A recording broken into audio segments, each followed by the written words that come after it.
So what's happened in Spain is two things, really. We've had a catastrophic rainfall event, which has produced widespread flooding, and that flooding has turned into a social and humanitarian disaster. The flooding itself appears to have been caused by a kind of supercharged cold drop event, which is quite a normal process for this time of year in the Mediterranean. And it's caused by cold water coming into contact with the warm surface water of the Mediterranean. And that air heats up and it takes up lots of water vapor, and that produces atmospheric instability and thunderstorms. And that's quite normal. What we've seen this time is 10 times the amount of rain that we would normally have expected to be produced by a thunderstorm that would normally occur at this time. And that's produced this catastrophic flooding, also coming on the back of kind of 2 years of drought conditions. So vegetation is reduced, the ground is very hard, quite impermeable, and we've seen very large amounts of runoff. So that in itself is a catastrophic event. It appears to have turned into a humanitarian disaster because of failures in the warning and preparedness of the region for an event like that. We're seeing reports of badly delayed flood warning messages, and that seems to have left communities who have suddenly been inundated by floodwater very vulnerable to its effects. Typically, with an event of this size, we would be looking to evacuate people and ensure that they were out of harm's way.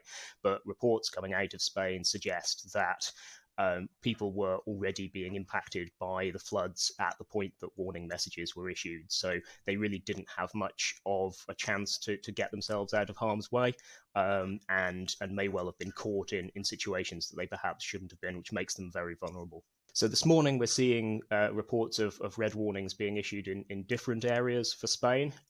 Initial reports are that we're looking at similar amounts of rain. In Valencia, we were looking at 400 litres per metre squared. Initial reports from this morning were about 100 litres per metre squared had fallen. These are still really significant amounts of rain. So yes, we're going to see similar flooding occurring. We would certainly expect that. I would hope that, given what we've seen in Valencia, that we would not see such a catastrophic impact, because people shouldn't really be as surprised by this as they perhaps were by the onset of flooding a couple of days ago.